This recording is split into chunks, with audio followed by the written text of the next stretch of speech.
So I'll kind of let you guys ask questions.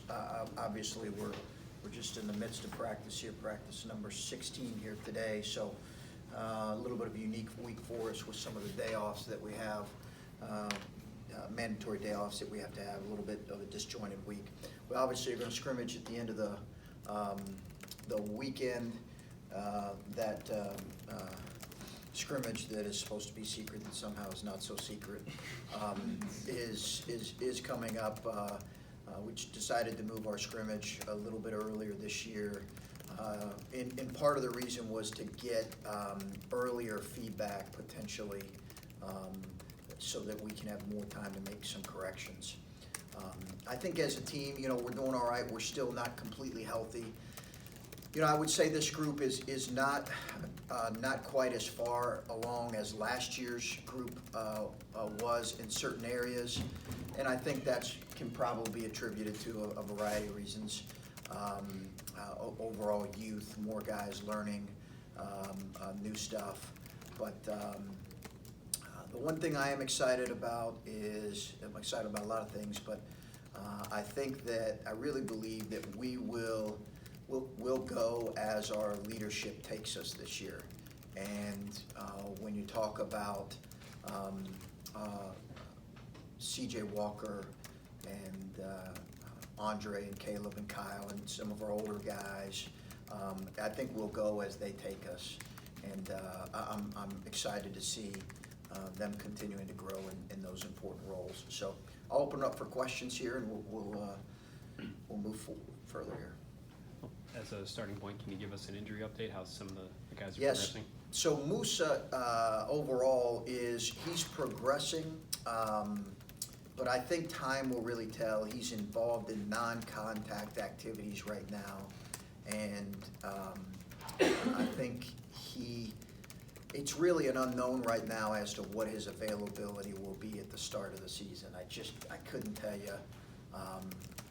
And that's a position, the wing position is something that we're, kind of after Andre, we're trying to figure out a little bit, to be quite honest with you.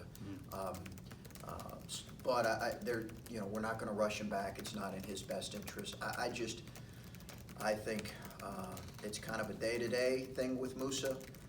He's not involved in contact. He's not been able to be a part of full practices right now.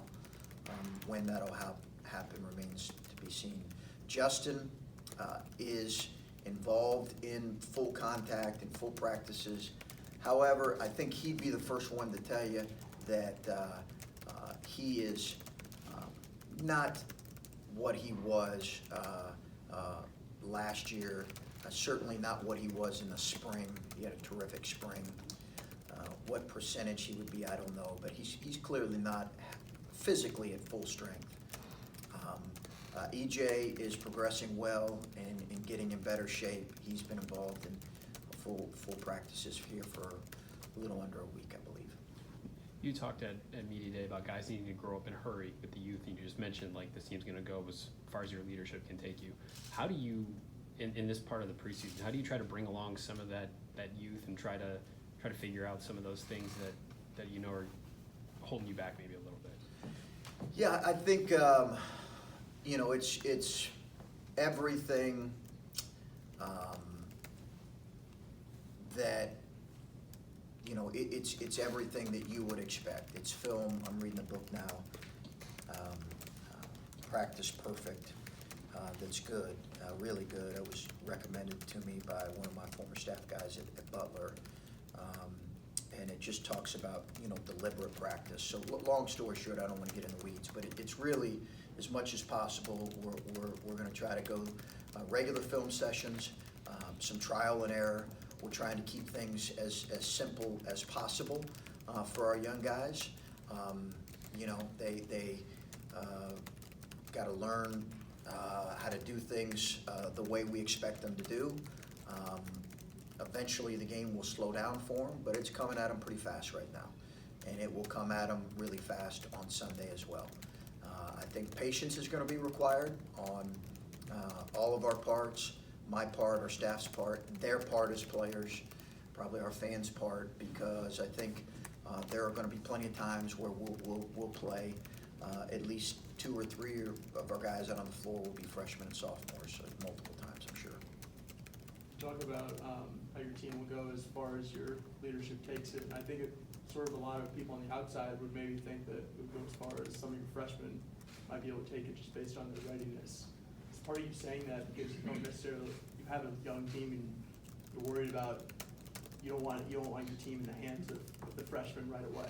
No, I think part of my reason I'm saying that is because that is the expectation for older guys in a program, is that they'll lead it the way we expect them to lead it. And that is the role that these guys need to continue to move into. And, you know, I think your team is generally as strong as your leadership, and that doesn't always happen with upperclassmen. There's no question that our freshmen are going to, and sophomores for that matter, are going to